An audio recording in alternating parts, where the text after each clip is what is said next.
everyone, and welcome to Week 3's lecture in our English 112 class. So let's review, starting from last week. We covered broadly Aristotle's Big Three: argumentation by logos, pathos, and ethos.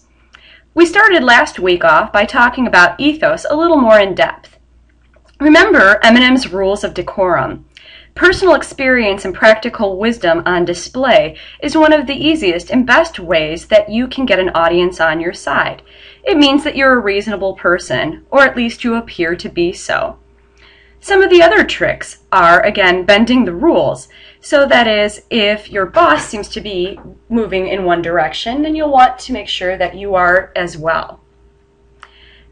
Part of being reasonable is by first identifying what the extremes of an argument are and choosing a middle ground or middle course.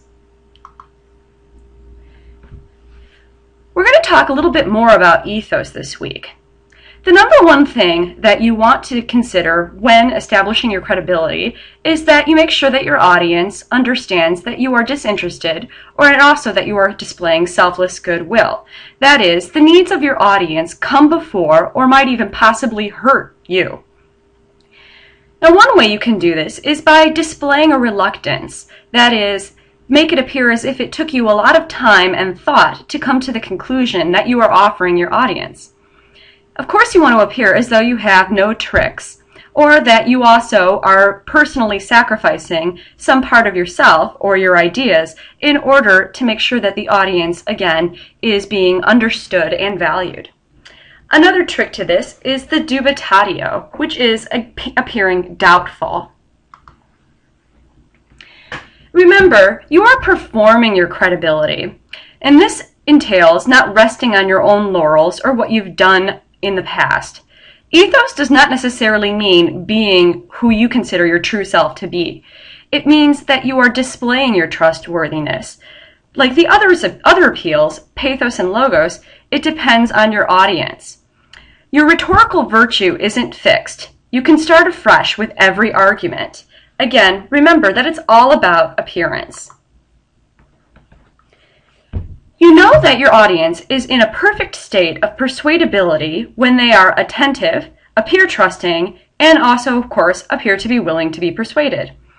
An audience will only be interested in what you have to say if they believe you to be virtuous, street smart, and full of goodwill. Again, you don't necessarily have to possess all these traits, but you should appear as if you do. Now we're going to move on to pathos, or argument by emotion, in depth. Arguing by emotion is a matter of being pathetic enough. Pathetic in this case does not necessarily mean that people should feel sorry for you, but rather pathetic in that you display a proper amount of emotion that is suitable to the argument. A good persuader does not bear the burden of proof or logic, but of emotion as well. All of these arguments work best if you intertwine them. Again, your emotive state, or at least the appearance of your emotive state, is all a matter of your audience. Your emotions on a topic don't matter. You always want to consider what the audience's emotions are. Remember that emotion affects an audience's judgment.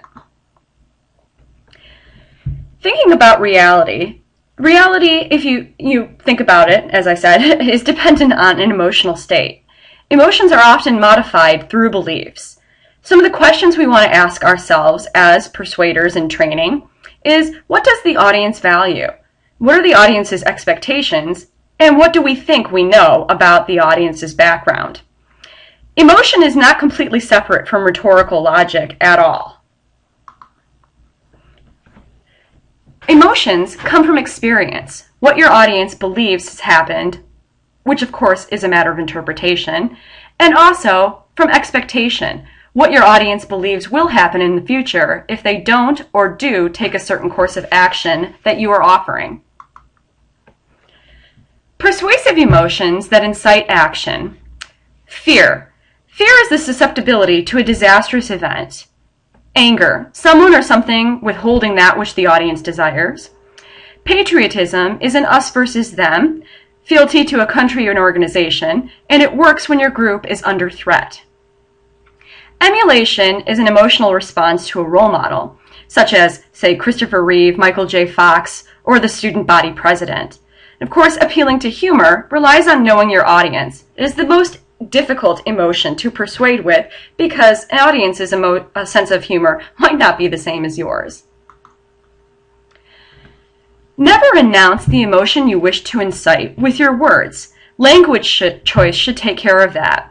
For example, have you ever heard someone tell you, "Oh, I've got this really funny story that I want to share with you," and by just announcing that it's a funny story makes you think that it is indeed less funny? Some of the tools that you'll want to use is storytelling. Storytelling paints a narrative which gives the audience a virtual experience of the issue at hand. First person is best. Of course, as you know from looking at your credibility narrative instructions, using I is absolutely essential to a good story. Volume control is also a very important tool to play when you are trying to incite emotion. Emotion is most persuasive when it is underplayed and has the appearance of self-containment. All caps denote screaming in word processing.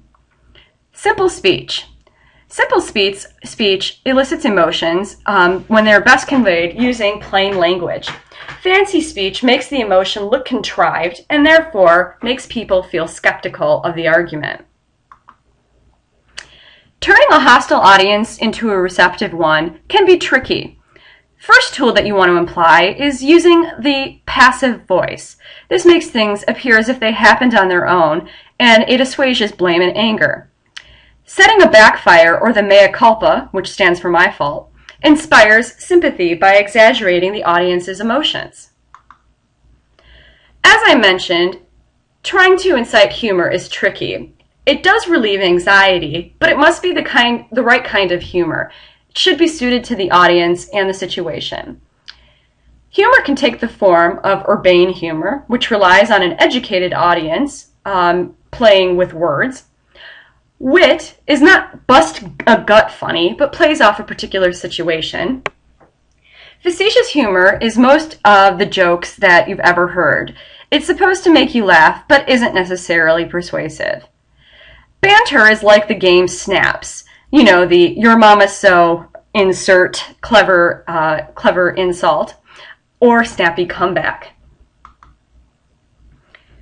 Before we move on to looking at logos in depth, please know that your password for this week's quiz is pathos with a capital P. Now on to logos.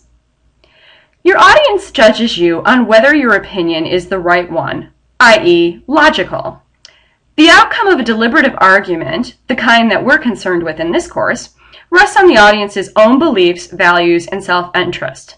In other words, you want to look for the commonplace. Deliberative argument rests on the choices and instead in the future tense. It talks about what is best for the audience, and it persuades the audience that your own choice will benefit the most people, which of course includes them. Commonplaces are often identified as a cliché. You might want to think of them as the bumper stickers you see on cars. They represent a common idea. Think of catchphrases like "United we stand." These things indicate public opinion. Following the logic of your audience's commonplaces allows them to think your own opinion is in alliance with them. If an audience repeats the same thing over and over again, they are most likely reciting a commonplace. If you apply a commonplace label to an idea, anyone who opposes it may risk being an outsider. It's all about values. When your audience turns you down, listen to the language they use. Mirror that language when the argument resumes.